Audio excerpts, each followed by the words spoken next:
Look at me.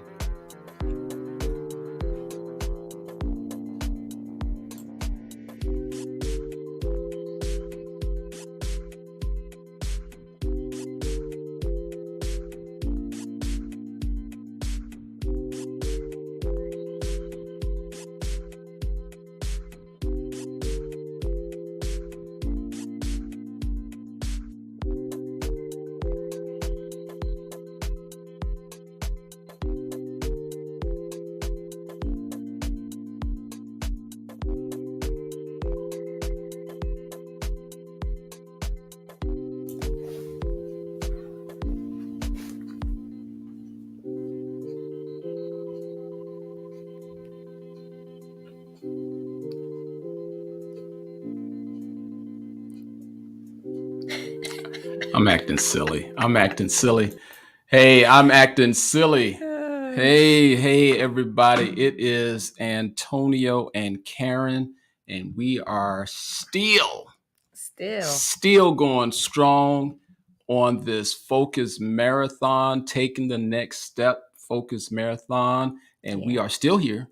Somebody said earlier, 26 nights is 26 nights, or 26 days is 26 days. Absolutely. So no matter what, we're in front of the camera.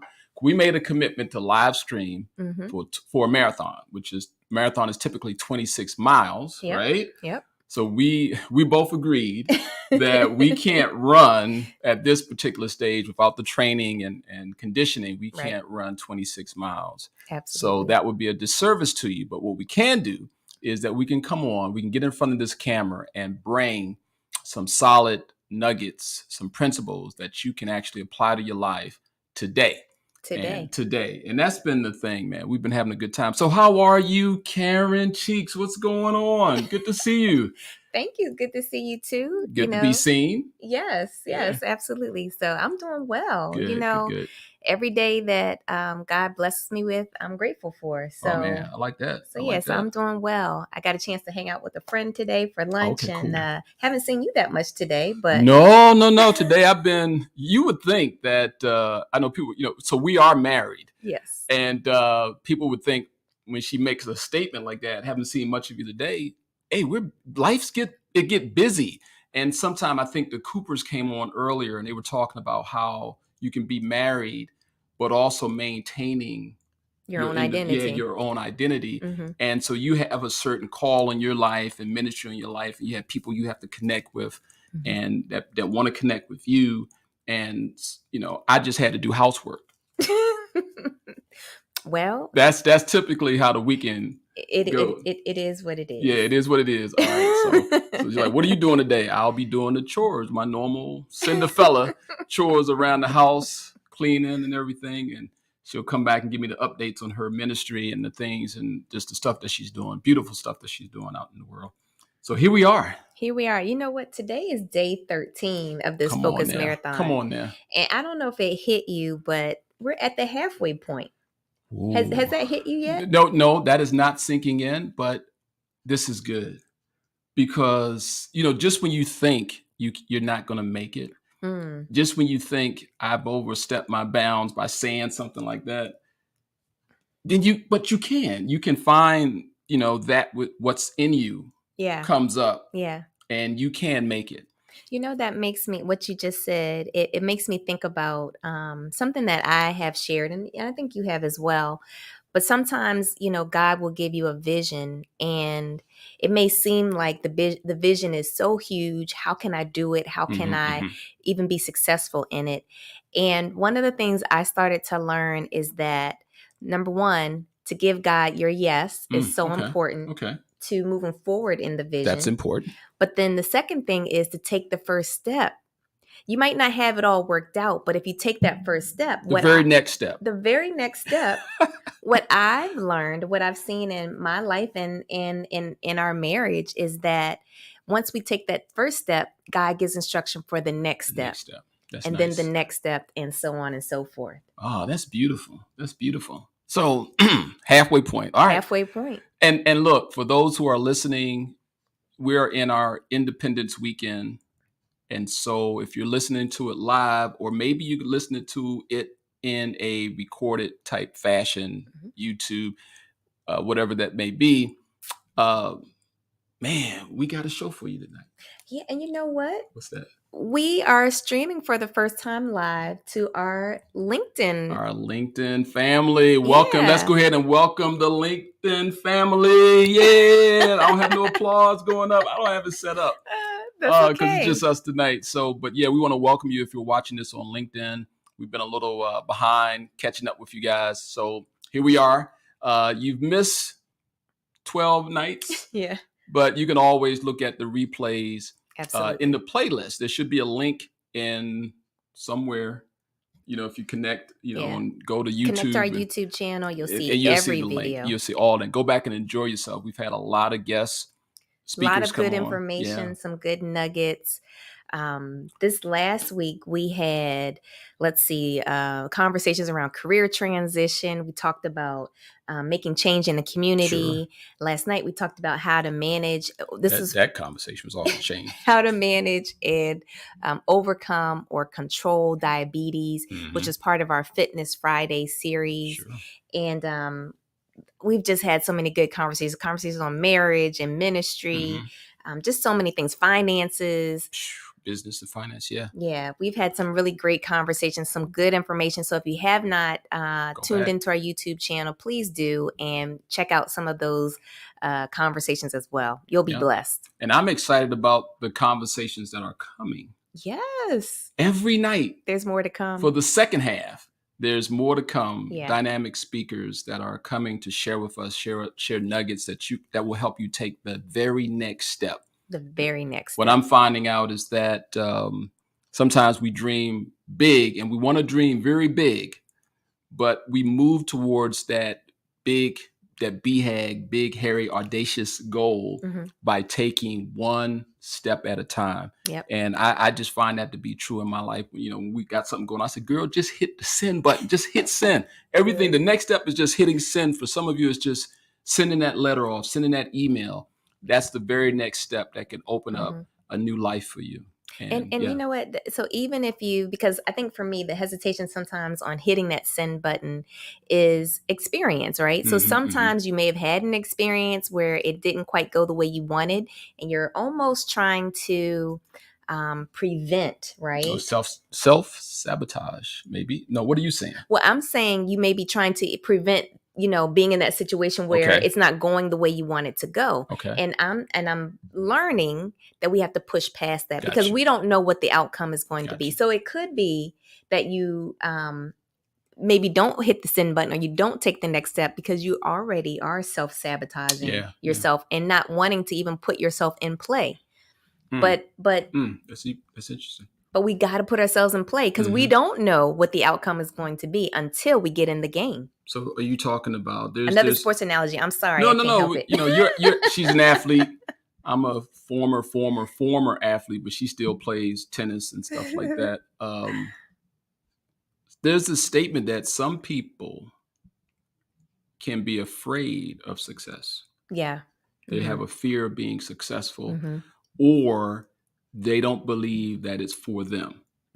Now, with that being said, let's define what success is, because it's different for everyone. Yep. Success does not mean that all the flashy stuff you see online or in the movie, it's not about success, the material. It's not about the material. It's like okay, I'll give you an example. Like for me, we were talking about what is this marathon really all about? And I said, well, basically it has a lot to do with me feeling that I can accomplish something. And if you are accomplishing small things, being successful in small things, you're being successful. If you are moving in the direction that you set for your life and you can feel progress, you're progressing, you're being successful. Yeah.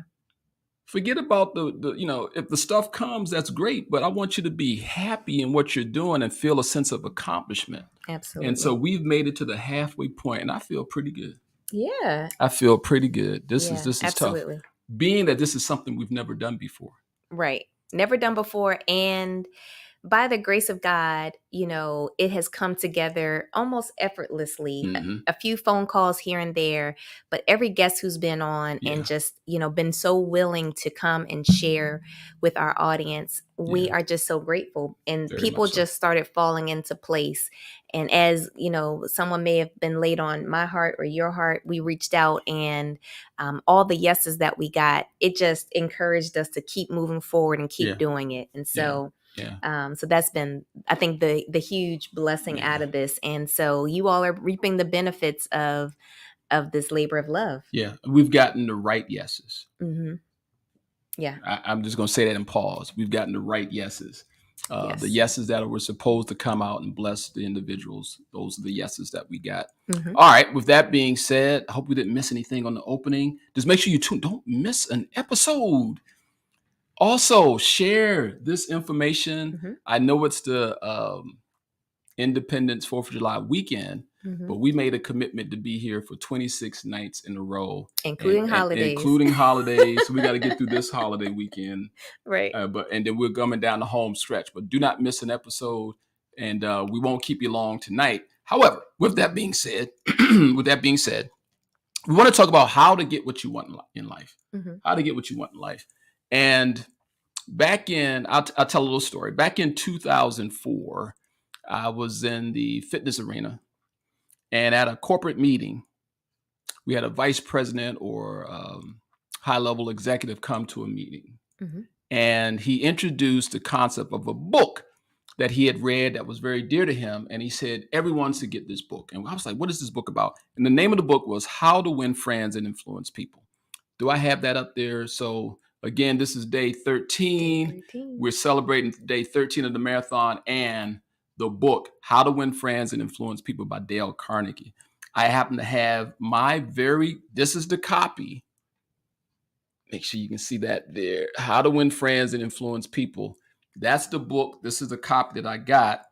And Dale Carnegie was like one of the fathers of personal development, multi-millionaire, billionaire, probably, if you would relate the income that he had back then to today. Could probably be one of the richest men in the world, a dynasty. But this book was copywritten in 1936. 1936. That's a long time ago. But it tells you about the timeless, when you do something in excellence, how timeless it is. When you take your time with it. It was, let me see, the copyright was renewed in 1964.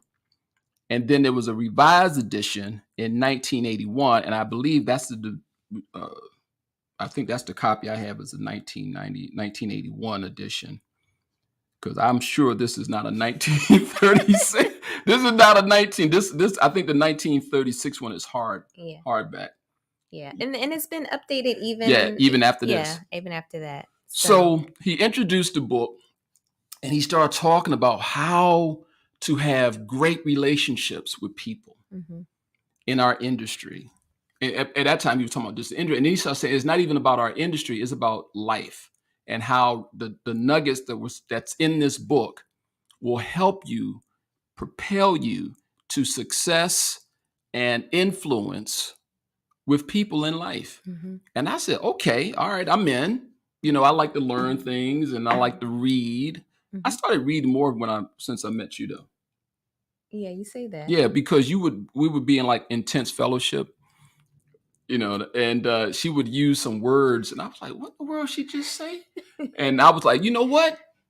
Let me get back to you once I find out what you're talking about. And so that opened up, that I needed to read more, and because you have a journalist background and communication, mass communication, was it a master's in? Master's in mass communications and a journalist degree. So I can't match her with the words. She's got me with the words, so I had to catch up. So I started reading, and so when I started reading this book, there was nuggets in here that I started implementing, and that's what we want to talk to you about tonight. How to implement some of these nuggets that's in here, and how you can have and be viewed as someone of influence and someone that people actually like. Yeah. actually like. Yeah. One of the, I think, really big things or key things about the book is it really does help you understand how to better deal with people, how to have tough conversations sometimes. And it helps with social interaction. We're in a day and an age where, because of technology, and don't get me wrong, of course, technology is a beautiful thing. It Absolutely. helps Look to at us. connect. Look at us, we're on Look it. at it. It helps to connect people around the world, but there is sometimes, for some people, there's a loss of how do we actually interact when we're in person together.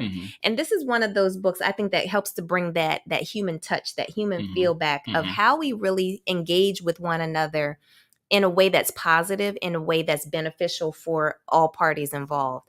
And so, they're just some great nuggets, and we're gonna dive into them. All right, so let me do this. Let me set this up so we can go through this good. Let me look at this. Let me edit this real quick. I'm gonna do this so people won't forget. Okay. Okay. So I'm gonna put that there and show that down at the bottom there, so you won't forget what we're talking about as your reference point. So here's one of the first things that we saw in the book, because I introduced the book to Karen. And I said, Karen, you got to read this book. You got to read this book. It's really going to be. I think you were asking me.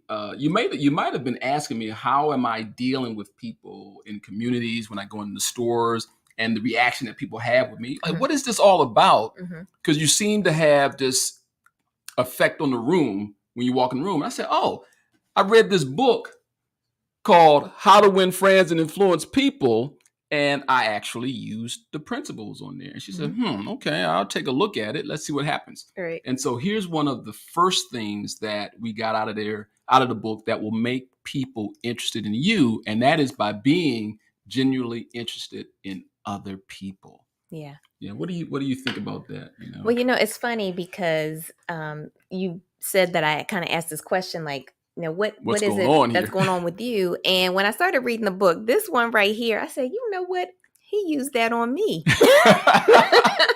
Yeah. He used that on me in the sense that, he was always asking me, well, what's going on with you? How was your day? He was very interested in what was happening in my world and in my life. And that was one of the, I think, separators for you from anyone else that I had really dated. He made it about me, and he was genuinely and interested. the word is genuinely. Yeah. Yeah, that's the thing. I wanted to know, who are you? Yeah. He asked me all kinds of questions, and it didn't feel fake. It was genuine. He really wanted to know what was happening with me. And I remember saying, prior to being married, the man that I marry, I want them to want me. And you, because of your genuine interest, not fake interest, not because you were trying to get something from me, but that wasn't going to happen. You were locked down. So I was like, dang. The genuine interest was what drew me to you. And so, that's good stuff. That's good stuff. And, look, if you're listening, if you practice this stuff, it actually becomes your DNA. It becomes part of your DNA. I don't know why people are at odds all the time with people. Everybody is, right in their own mind, and they got to get their point across. This book is kind of counterintuitive in the sense that it's about honoring the other person. Right now, I don't think we get a lot of honoring the other person. It's like, look, you need to hear what I have to say. Right.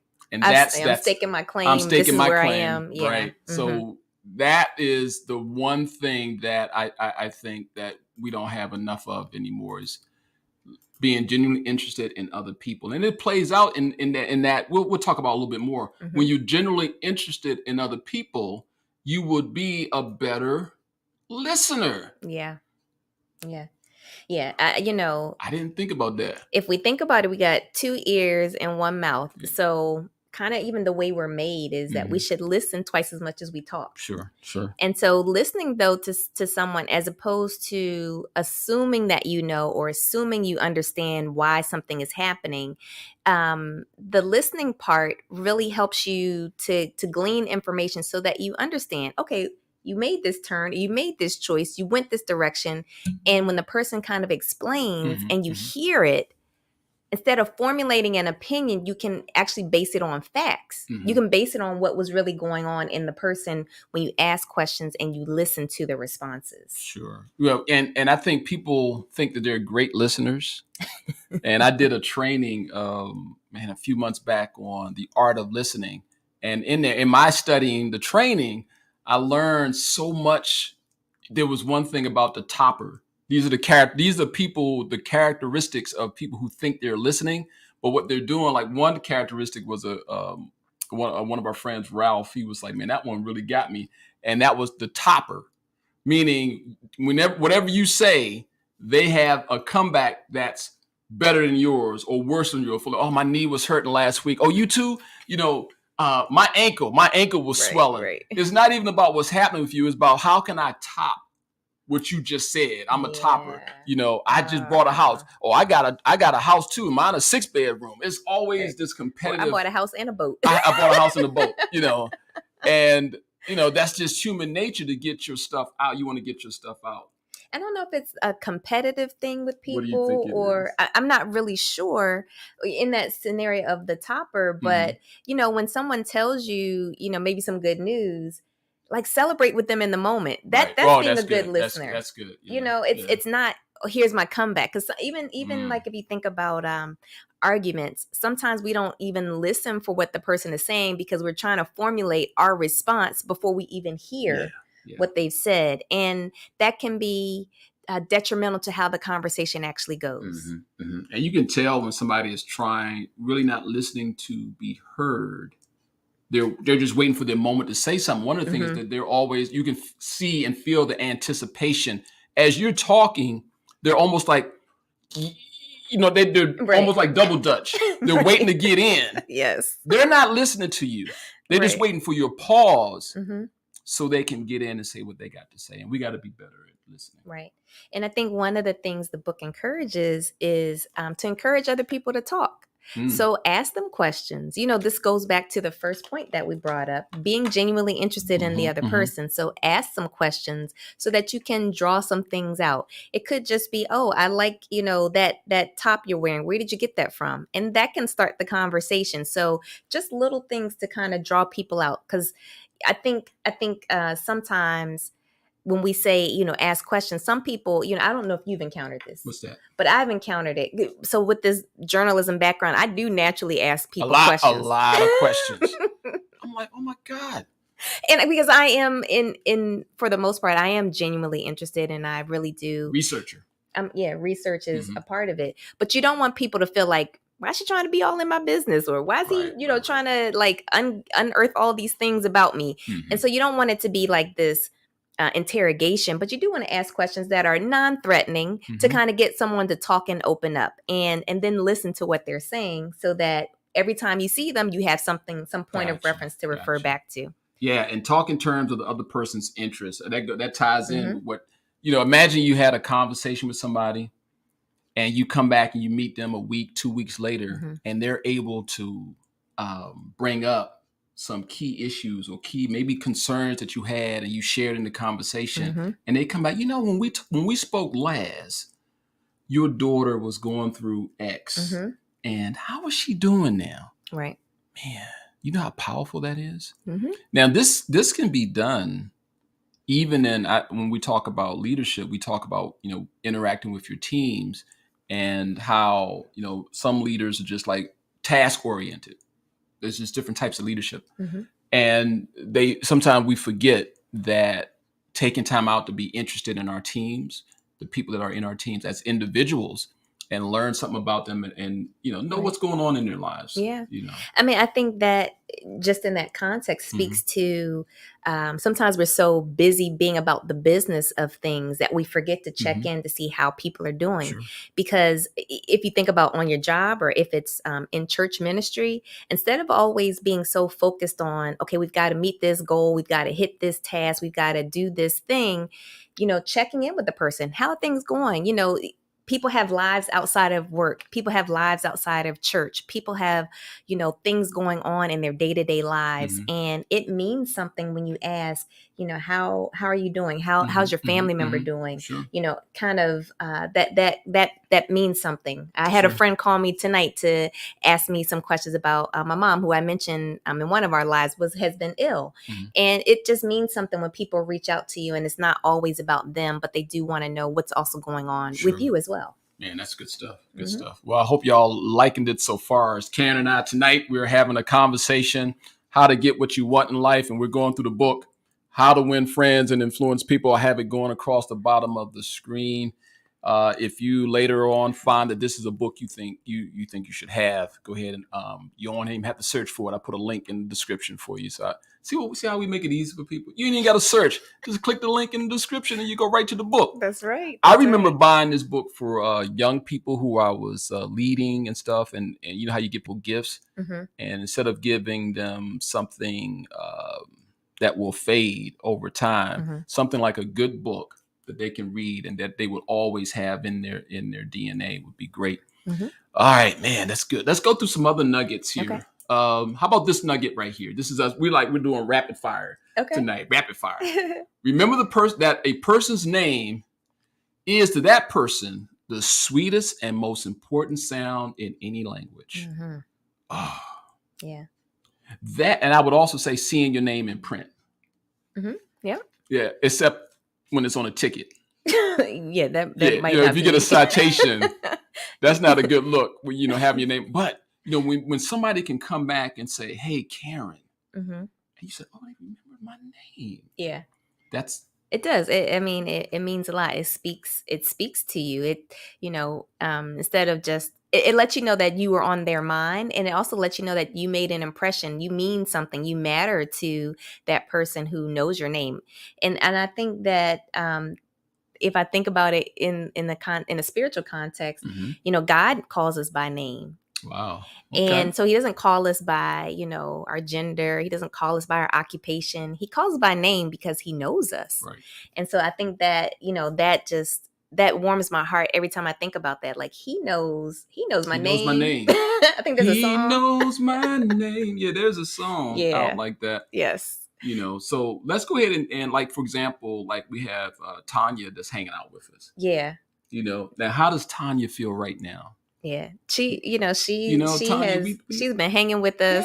Yeah. And so we really appreciate her, and just seeing her support, it means so much. Yeah. I remember being at I was at Howard University. There was a show. It was Willie Jolly, Dr. Willie Jolly, and Les Brown. I think he's an honorary doctor too. I can't recall. Okay. But Les Brown was on the stage. Now he's talking to a hall full of people.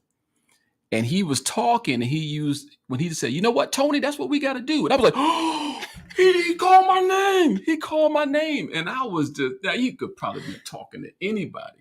But in that moment, to be sitting there with that greatness on the stage there, and then to have him say my name, man, that was just crazy. So I do that sometimes. I do that a lot. If I'm speaking or doing a training, if I know somebody or recognize somebody that is there that came to support, I will say, you know what, Tanya, this is what this means. Right. And I would keep on going. And so Tanya know that I appreciate, her being in there. And yes. And so Tanya was like, she's horrible at remembering names. And now I realize the importance of the impression you will have on that person. Yes. Yeah. Let me go. I'll just bring that up. Yeah. So yeah, excellent point. Yeah. Well, that's one of the things. So we do an effective communication class. And that's one of the things we talk about is, making connection with your audience. And sometimes, if you're on the side of being fearful of speaking in front of people, you're just trying to get through the presentation. But one of the things we talk about is how you can start to get settled so that you can actually interact with your audience. And the word you like to use is commune with the audience. Yeah, and you can't commune unless you get to know people. You can't commune unless you start to know names. And so, and that's an intimate level when you know somebody's name. That means I know you, you know me. And that's just, it's just another way to have impact, to have connection, to create bonds, to build bridges when we use people's names, because you don't want anybody to mispronounce your name. You want them to call you by the right name. I mess that up all the time. I'm like, oh my God, I'm sure I'm not getting this right. But you have to practice. If you're sincere about making it happen. One thing I try to do, as Tanya was saying, it's hard to do, to remember people's names, is to association. Yeah. So if I was to say, like with Tanya, I would say administration, or organization, or getting it done, Tanya. That kind of thing. Right. I said, wait a minute, she gets things done. That's Tanya. Kind of thing. Absolutely. Yeah, and she'd turn it around real quick. So could be always wearing fancy glasses. Stuff like that. Something that sticks out about a person. The bow tie man, right. Ralph. I'm seeing Ralph. When I think bow tie, I think I'm seeing Ralph. And you can go on and on. So trying to associate firm handshake. Maybe the handshake is too hard. Too firm. Right. Like, what the heck? What was that about? Oh, okay. Every time I see that guy, right, Bone Crusher, so and so, right, Bone Crusher Tim. Whatever the case may be. So sometimes you can do that. And that might help. I don't know. But yeah, something like that. That's a good way. But again, I think the main thing is it makes that person feel connected to you when you can remember their name. And so it's something we all can work on. But what it also does is the next point, it makes other people feel important. Yeah. And especially when you do it sincerely, you mean a lot. Right. So I would like to start looking at you. So you mean a lot, to me. And man, just having that, man, whatever genre you in, whether it be business, work, church, your community service, when you letting the people know that they are important to you. Yeah. I like what our pastor says. He would say something like, and a few people have said it, where we would not be complete without you. Right. That statement right there. Yeah. Man, just to share that with somebody, to tell somebody that as grand as this organization is, or whatever size, it wouldn't be a complete organization without you being in it. Right. And I think just personally, when I hear that, it makes me feel a part of something. Right. And I think, that's probably a common desire for many people, to want to feel a part of something, to want to feel a part of something bigger than themselves, to want to be a part of something that has impact on others' lives. And when you hear something like a statement like that, we wouldn't be complete. We wouldn't be able to do what we need to do without you being in place. That does something, I think, to someone internally, kind of gives that internal motivation to stay connected and stay with you. Yeah, you're part of something, and you said it bigger than yourself. Yeah. And so that's good stuff. All right, let's go to another point that we've gleaned from. You ready for another one? I'm ready. All right. Let's do it. All right, cool. Show respect for the other person's opinion. Yeah. Never say you're wrong. Yeah. This is an interesting one. And I really like it, because if you've ever had someone, just kind of disregard your thoughts, your opinion, just completely ignore it, that makes you feel horrible. And if I do the same to someone else, I'm having them feel horrible about, their thinking. And I think it's just impactful to have respect for other people. The Bible talks about love your neighbor as yourself. That's one of your favorite scriptures. And so that I believe that ties into just showing respect for other people, because we're human beings. We're fellow brothers and sisters on this earth, and to respect one another is huge for having some commonality, for coming together, for not being at odds when we have respect for one another. That's interesting. The other thing about this little thing that we're doing here, this live streaming, is therapy for me. I get to talk about people or situations. I won't call any names out, but I remember being in a meeting, in a session, a round table, and let's call it executive session. And I had an idea. You may, if you watch, you may have had an idea. I had an idea. I thought this would be nice. I'm going to share it. I can't wait to share it. As a matter of fact, you get to the meeting, You did. Oh boy, when they come around to me, they're gonna be blown away by this information here. So I shared it, and someone sitting next to me was like, "Nah, they don't need to know about that. They don't care about that." And I was like, man, it wasn't like, I hear what you're saying. Tell me a little bit more about that. How do you see that work? Like adding some additional question to it. It was just like, boom, shutting it down. And I was so shocked that I really didn't have a comeback. Wow. Okay. But to kind of like wait for my next turnaround to try to say something. But man, I think I had a great idea. Okay. But people can rob you if you allow it. Yeah. If I was better prepared, you always got to be prepared for those conversations from people who will try to rob you of your genius. Yeah, that's true. That's true. And there could be all kinds of reasons why. Yeah. Whether it's jealousy or they just don't see it or, I think they whatever it is. They had a bad day. Yeah. Just had a bad day, and I was the one that they could, they took it out on. I was the one, so lucky me. You got tough skin. Yeah, after a while you have to get some tough skin. Yeah. But it was just crazy. So going back to this statement here, it says never say you're wrong. And I think that's a learning curve for me.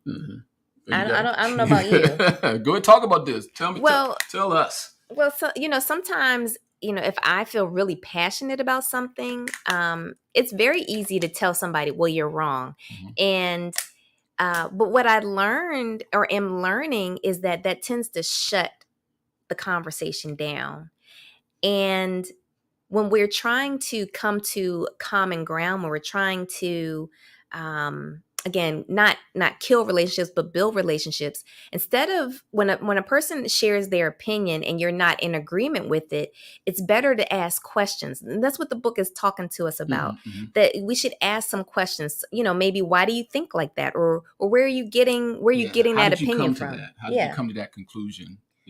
To really elicit a response so that you have a better understanding about that thought process. And then maybe you can help them see that the thought process is not correct. Or maybe them explaining will help you see that their thought process is correct. So, but just to say you're wrong really shuts things down, and it doesn't allow for an exploration of that opinion.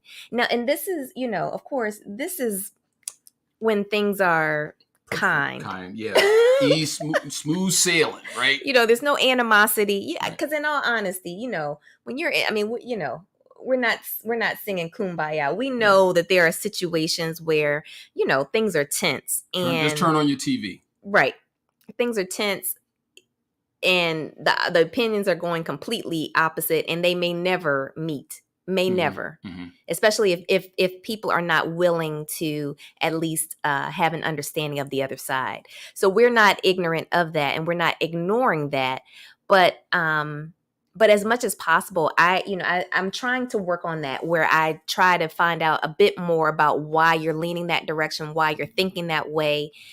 So that maybe either I can be of help to you or you can be of help to me, because it's I think we always should try to remain as teachable as possible and be as fair and open-minded as we can. Yeah, I just remembered something because Tanya had another statement that I thought was pretty good. Oh, okay. Yeah, how do you handle people who become confrontational when you don't agree with their opinion and still be able to end the conversation with a positive influence? Yeah, so isn't that a good question? Why would somebody become confrontational just because you don't agree with them? It's not, you can't do that. You can't disagree with people. Yeah. I mean, I don't know if I know the full answer, but I believe that a lot of people don't know how to have healthy conversations. And it's like, I've taken ownership of this, and I got to stake my claim on this point, and I've got to stay here, as opposed to here's what I'm thinking, and let's talk about it. Yeah. I think people just don't have, I think people may not have social skills. Yeah. And they just, all they think is, and it could be upbringing. It could be the environment they've been in, where things have just been their way all the time. It's my way or the highway. And so if you don't understand, if you don't see it my way, then we're not going to get along if you don't see it my way. Right. Yep. So I would agree. So I would agree. Let me take that away. All right. So Let me go back over here to the banners. So what else we got? Let's go and see what else we have down here, Karen. Okay. You hanging in there? I am. All We're right. doing good. But now, with the follow-up on that last thing about respecting someone's opinions and being confrontational, this might help. If you're wrong, admit it quickly that you're wrong and emphatically. Yeah. Like you really, be serious about the fact that, hey, you know what? I was wrong. As a matter of fact, when you're asking the question, start out by saying, hey, you know what? Let's talk about this. I could be wrong. I'm willing to, face if I'm wrong, but I need to know more about this process. So let's talk about this. Let's get into this. Right. I have some opinions. I have some thoughts on it. Let's go through this. And if I am wrong, all right, let's go ahead and address it. Right. Let's deal with that. So yeah, absolutely. I mean, and part of that is having some humility about yourself, and to be perfectly honest, we don't. It's not, humility is not common, right? If your goal is to always win the argument, as opposed to how can we band together and move forward together, or how can we move this agenda? We may have different methods, but how can we, move this thing forward? If we keep the bigger picture in mind, then I think we can find ways to come to common ground. You just made up a good point. That's in this book. He's talking about a deal. The two, I don't know if you remember, two railroad companies are trying to get this contract. The person or the municipality has them bidding against each other. And so the pricing war is going up higher and higher and higher. And then, I think it was Dale Carnegie's realized that, wait a minute, we're actually competing against each other. We have a common goal. And what they did was, because they were able to see things clearly, they were able to come together as a corporation and win the bid and get the people moving across the country. Right. So that was actually how to negotiate and things like that. Things like that. I like that. Yeah. I'm just the way I'm speaking. I'm like, things like that. Things of like that. I'm like, what am I saying? Things like that. Okay. And it makes me think about also that was a business example, but I think sometimes our emotions are involved. Sure. And also wanting to be right, So I think if we can separate that a little bit, that helps for us to have clearer heads. I know for me, that's helpful when I don't let my emotions really dictate what I'm saying, but I try to think about things not emotionally, but logically. And I'm not saying emotions are wrong, but not letting that drive me saying something or drive how I respond or react. And I think that's probably a distinction. That sometimes we react, and our reaction is that knee-jerk reaction, and we haven't really thought Fight through. or flight And we really want to try and get into a place where we're more so responding as opposed to reacting. And I'm not going to say it's easy in every situation. It may not work that way, but as much as possible, I try to be more in a responsive posture than a reactive posture. And I find that I'm more level-headed when I'm responding as opposed to reacting. Let me ask you a question. I could be wrong. I could be wrong. I may be wrong about this, but do you feel that it's possible that when people who tend to react to stuff, like this is always flying off the handle, could it be that's a form of insecurity for that person who's always finding, how you say something to somebody, they're always ready to go. Yeah. They can't have a rational conversation. I'm wondering if a little bit of that is their insecurities, and maybe it could be fears. Like, I don't really, know everything. And so because I don't know everything, I'm going to lash out. Right. So that could go back to the other question that Tanya had is, you might be dealing with somebody who's insecure about the topic, don't really want to talk about it. And that's how they're lashing out. I mean, I think that's a valid point. And the person could be fearful of being exposed, fearful of looking like they don't know what they're talking about. Sure. Yeah. And so there could be all kinds of reasons. And, sometimes people have anger issues that they have to deal with as well. So there are a number of things. But I think that's a good one, because at the end of the day, nobody wants to have their stuff, their mess on display. And so sometimes people strike first before you can strike them. And if you have that mentality, then I think that's where you start to see, people butt heads a lot. When there's this, I got to get you before you get me thought process, it doesn't allow for those healthy conversations to come forward.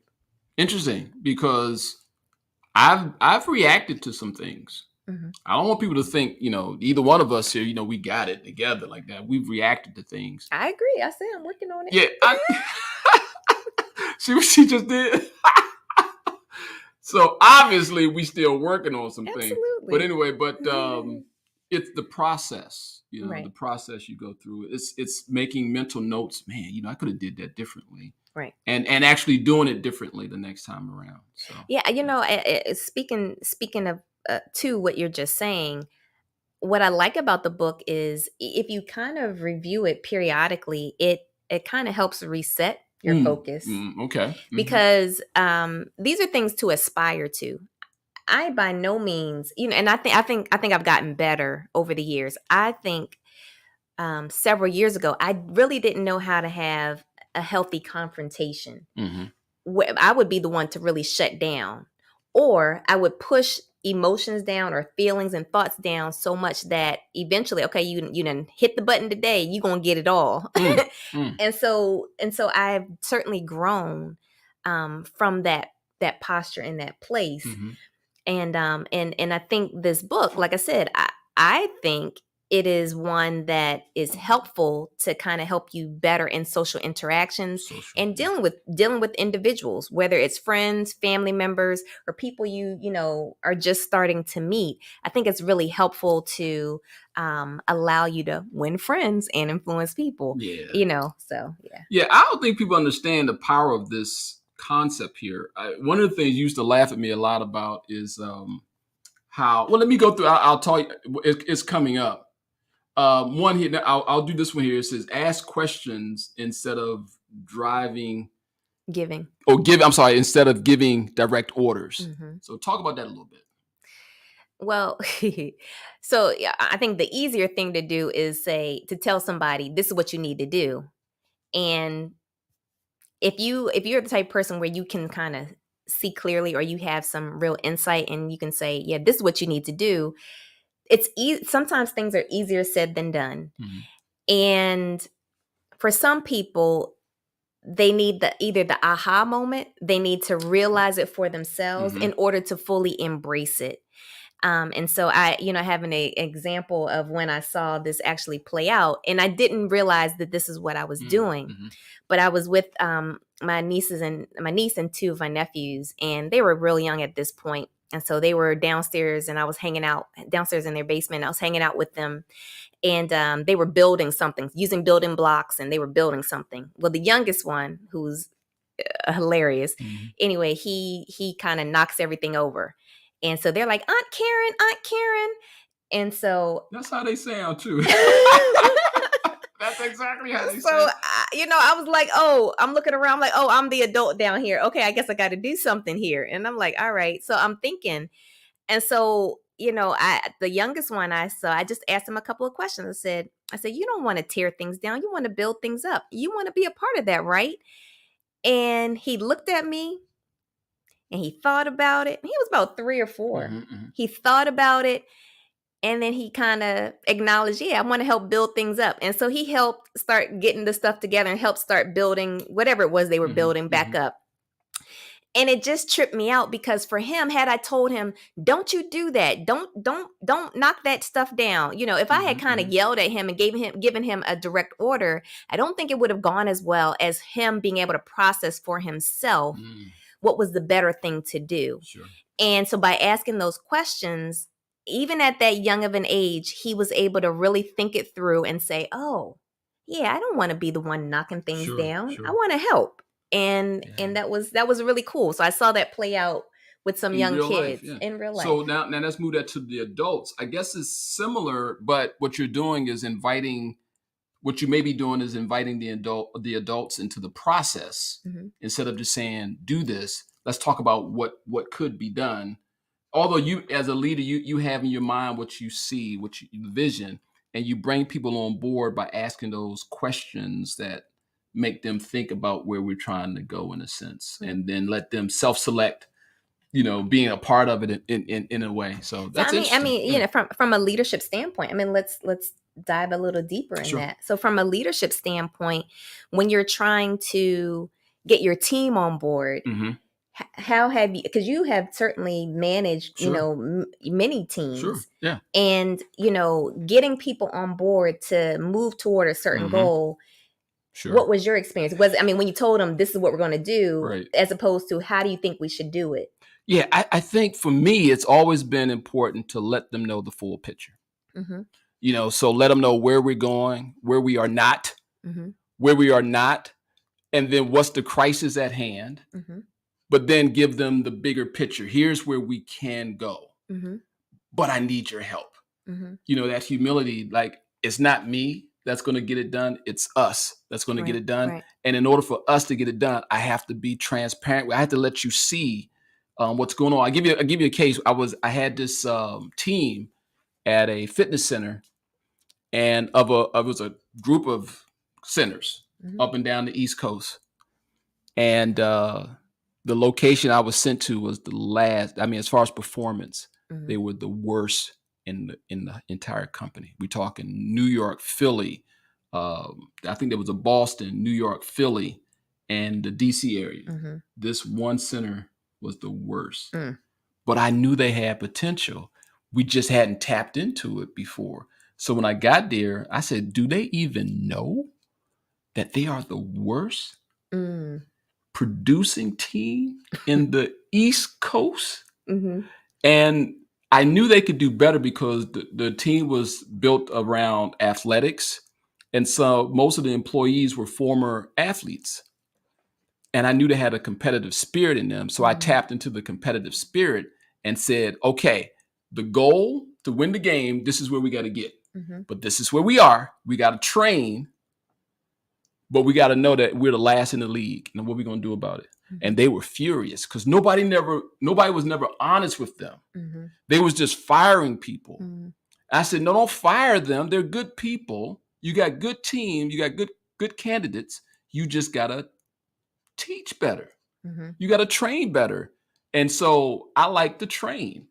And so I would dive deeper in. I think just letting the team know, letting them be a part of the vision, letting them be a part of the creating the goals. Let them help create the goals that you're going to give them. Let them dial into it themselves and be a part of it. And that tends to work for me. Because what I'm hearing in that situation, you didn't say, okay, we've got to hit this number and hit that number. You gave them a why. Yeah, they knew they had to hit the numbers, but they wasn't hitting it. Right. And you gave them, that was so funny. But you gave them a why, and it sounds like you gave them some leeway to also talk about how you can achieve. Oh, yeah, they were going to design how it was going to get done. Yeah. Oh, yeah, it was up to them to design the way we were going to get there as a team. And they started coming up with some fantastic ideas. They were very creative, and we won the day. As a matter of fact, before I left there, they were actually the top in their region. Yeah. For like, you remember, they were like month after month, they were the top performing team in their region. They went from number one. And I'm sorry somebody else had to be the low team, but we were not going to be the low team anymore. Right. That was it. And I think, that's what I think is so powerful about this concept of asking questions so that instead of giving direct orders, what I think is so powerful about it is you may have one idea, but by you only giving a direct order, you don't allow for the other ideas to come to the table. And there's just something powerful about everybody bringing their gifts, their talents, their knowledge, their know-how to the table to achieve a goal, as opposed to it just being driven by one person.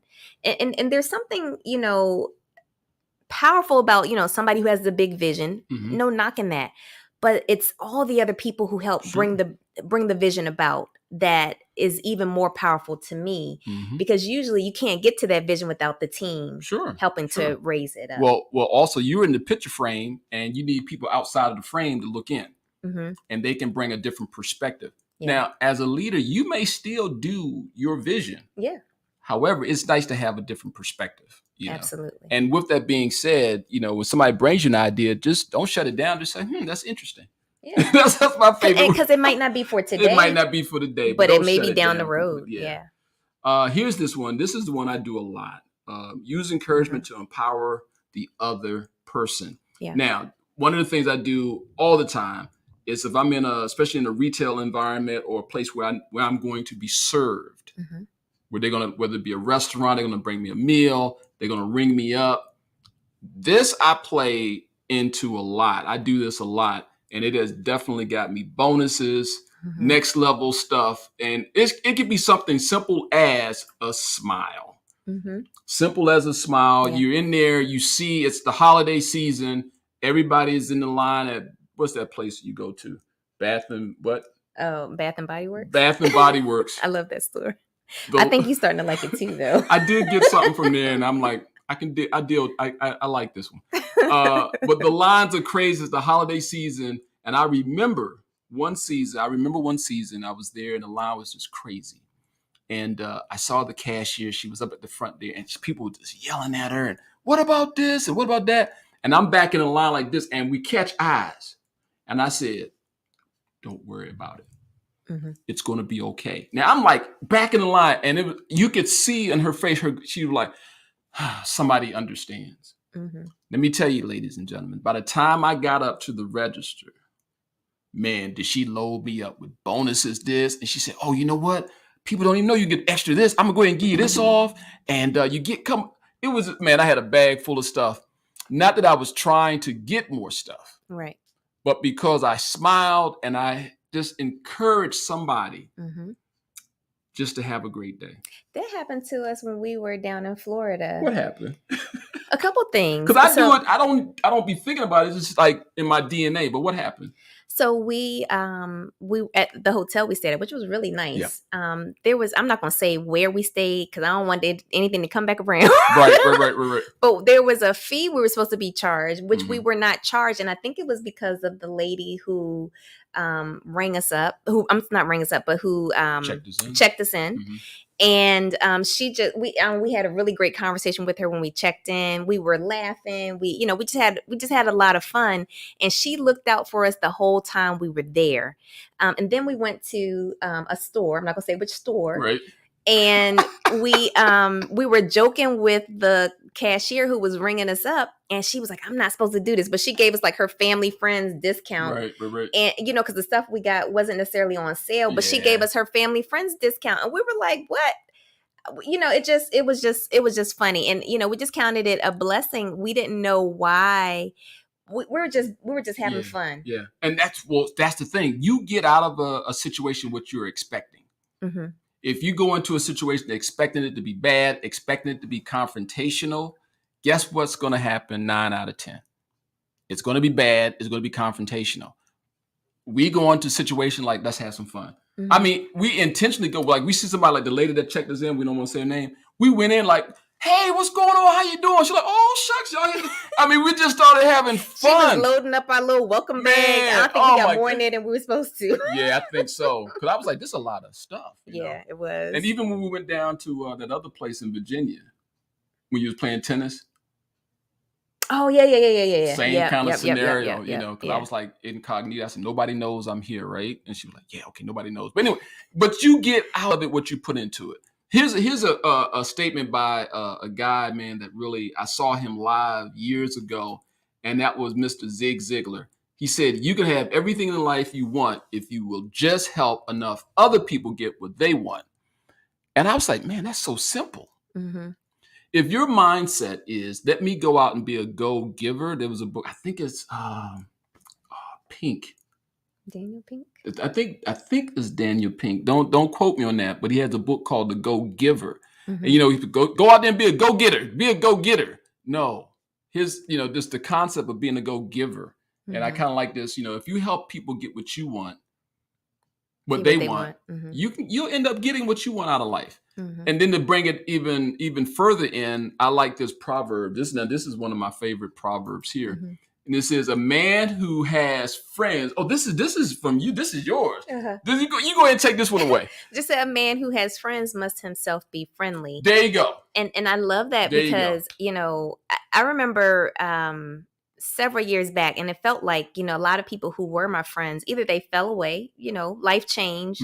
Things and get busy. Yeah. just, I started feeling like I didn't have any friends around me. And I remember coming across this scripture and it just really impacted me. And, he's always like, where are you going now? I'm not going to meet with a friend. I'm going to catch up with a friend. And it's because I don't do it purposely. Like, it's not being fake. No. I genuinely I really only want people around me who have my best interests at heart and who we connect, right? Environment is everything. It absolutely is. But I started, gaining more friends over the years because I was showing myself friendly. And you attract really what you're starting to put out. So I love that. And it's just based in scripture. And so it's a truth. Yeah. I like it. I like that. Now, this is the one I like. I like this one. The generous will prosper. Those who refresh others will themselves be refreshed. I think you live by that. I do. Yeah. I do. I'm always thinking, man, they don't look happy today. What can I say? What can I do? How can I encourage them? How can I? Well, you know what? This marathon is us trying to refresh others. Come on, y'all. We doing this 26 nights in a row. Y'all can come and go, but we made a promise to be here for 26 nights. Yeah. What we're doing is attempting to refresh you. Is there one nugget, just one nugget you can get over these 26 nights that will help you take the next step that you're thinking about taking? Absolutely. The good next step. I don't know, no craziness, but the very good next step. Is that what I had? That's what I had. Yeah, that's it. So, ladies and gentlemen, that's our talk for tonight. Yeah. We just wanted to share, come out and be diligent. We will be back tomorrow. Yep. Oh, tomorrow? No, tomorrow we have the Mr. Craig coming back. Mr. William Craig is coming back tomorrow to continue the conversation on career transition. He's going to go a bit deeper and follow up from where he left off. So listen, if you didn't see when he came, he came Wednesday last week. Yeah. Check out that video on our YouTube channel. He'll be back tomorrow night at 8:00 to share even more. And we're excited to have him. Yep. And look, Facebook friends, we're happy to be here and serve you as well. And our LinkedIn family, welcome. We didn't know we could connect with y'all. We just playing around with some buttons. Oh, we can connect to you guys. So here we are.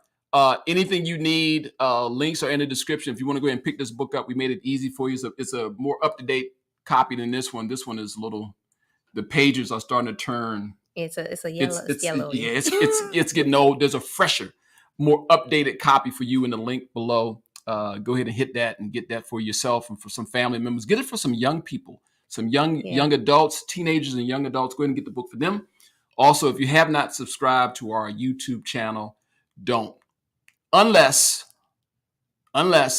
it was value to you. If it was value to you and you want to get more of this, we got another half to go. Go ahead and hit the subscribe button and the bell notification so you won't miss an episode. That's right. If it did anything for you, Yeah, and we have some dynamic things coming up. Yeah. We'll tell you more about it when you tune in next time. But yeah, we have some dynamic conversations coming up, so y'all don't want to miss it. Yep. Hey, look, it's thundering again. So, hey, I'm going to check over here at the comments and see if anything is out there real quick. And then we are going to go away for today. We'll be back tomorrow, God willing. All right. I think we look clear. Hey, look, thanks again for coming out. God bless y'all. And we don't have the music queued up. It's the holiday, y'all. It's the weekend. Yeah, so enjoy your 4th of July holiday. But make sure you tune in at 8:00 on tomorrow night and Monday night, even though it's the holiday weekend. We're gonna still get on. We're still gonna be here. I'm gonna have a rib in one hand and a mic in the other, like so, and we're gonna talk about it on the 4th of July. We're gonna have something for you. Yeah, absolutely. All right. Good night, y'all. Be blessed, and we'll see y'all tomorrow. Have a good one. Bye-bye.